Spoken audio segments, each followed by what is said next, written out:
Hai semua, selamat datang. Pernah tak awak terfikir apa sebenarnya rahsia nak jadi seorang saintis muda yang hebat? Semuanya bermula dengan peraturan dalam bilik sains. Jom, kita mulakan pengembaraan kita hari ini. Okey, tugasan pertama untuk semua detektif sains kita. Cuba tengok betul-betul gambar ni. Agak-agak semua murid ni ikut tak peraturan bilik sains? Guna mata tajam awak tu. Nampak tak apa-apa yang tak kena? Jom, kita siasat sama-sama. Jadi, kenapa kena ada banyak sangat peraturan ni? Senang je. Peraturan ni macam bodyguard kita semua. Ia untuk jaga keselamatan awak, kawan-kawan awak dan semua alat-alat sains yang canggih tu.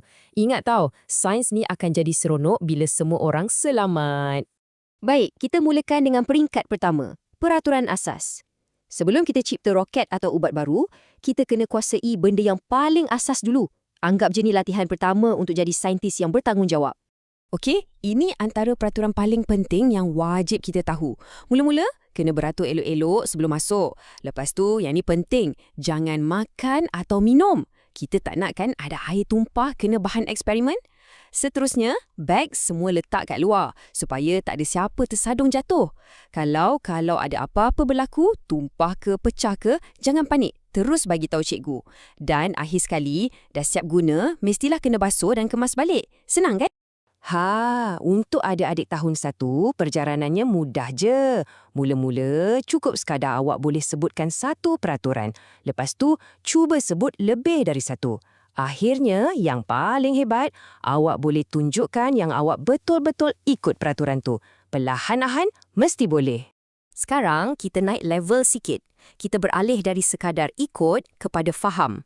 Maksudnya, bukan lagi buat sebab cikgu suruh, tapi kita faham kenapa peraturan tu wujud. Kat sinilah otak saintis kita mula berfungsi dengan lebih hebat. Bagi murid tahun 2 pula, cabarannya lain sikit. Tengok tu, ada perkataan baru. Menerangkan dan menakul. Menakul ni macam kuasa super seorang saintis tau. Ia adalah kebolehan kita untuk terangkan kenapa satu-satu peraturan tu sangat-sangat penting. Jadi, apa sebenarnya maksud menakul ni? Senang cerita, ia bermaksud kita boleh bagi sebab yang logik. Contohnya, kalau kawan awak tanya, kenapa tak boleh buang sampah dalam sinki? Jawapan awak yang bijak tu? Itulah menakul namanya. Jom kita tengok contoh ni. Buang sampah kering macam kertas dalam tong sampah, itu betul. Tapi, buang air atau sisa cecair dalam tong sampah, salah. Kenapa? Sebab nanti tong sampah basah, berbau dan mungkin tumpah ke lantai. Bila awak faham sebab-sebab ni, maknanya awak dah pandai menakul. Sama juga macam sinki ni. Sinki tu kan untuk air lalu, bukan tempat buang sampah. Kalau kita buang sisa pepejal kat situ, apa kan jadi? Betul tu, sinki akan tersumbat. Jadi, kemahiran menakul ni sebenarnya bantu kita fikir tentang akibat sebelum kita buat sesuatu. Okey, awak dah tahu peraturan. Awak pun dah faham kenapa ia penting. Sekarang, masanya untuk peringkat ketiga, menjadi juara bilik sains. Ini adalah tahap di mana awak bukan lagi sekadar pengikut, tapi dah jadi seorang pemimpin. Seorang juara ni, dia berfikir selangkah ke depan. Katakanlah awak nampak kawan awak tengah berlari dalam bilik sains. Apa awak akan buat? Pada tahap ni, awak dah pandai fikir apa tindakan yang terbaik. Sama ada tegur kawan tu elok-elok atau terus maklumkan pada guru. Ini namanya skill menyelesaikan masalah. Dan ini tahap yang paling pro. Peraturan tu semua dah sebati dalam diri awak. Awak dah tak perlu fikir pun. Secara automatik awak akan buat benda yang betul. Dan yang paling best, kawan-kawan lain akan tengok awak dan ikut sama. Awak dah jadi inspirasi, dah jadi wira bilik sains. Nak cara yang seronok untuk ingat peraturan? Ada lagu ni. Jom kita sebut sama-sama. Sisa kering, sisa cecair, mesti dibuang. Jangan simpan. Alat dan bahan dah digunakan, mesti dicuci dan keringkan. Kan senang je nak ingat, terus lekat dalam kepala. Okey, sebelum kita habis, jom kita fikir sekejap.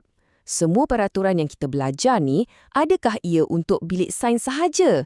Sebenarnya, apa yang kita belajar hari ini adalah pelajaran untuk sepanjang hayat. Menjaga keselamatan, kebersihan dan sentiasa bertanggungjawab.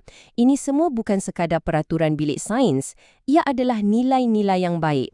Bila kita amalkan selalu, kita bukan je jadi saintis yang baik, tapi kita akan jadi insan yang lebih baik. Tak kira kita berada di mana pun. Jadi, sebagai tugasan terakhir untuk awak, cuba fikirkan, di mana lagi kita boleh amalkan peraturan-peraturan macam ni? Macam mana pula di pusat sumber? Atau di bilik komputer? Ingat ya, peraturan yang kita belajar hari ini bukan hanya untuk subjek sains, tapi ia adalah peraturan untuk kehidupan yang lebih baik. Terima kasih kerana menjadi saintis muda yang hebat hari ini.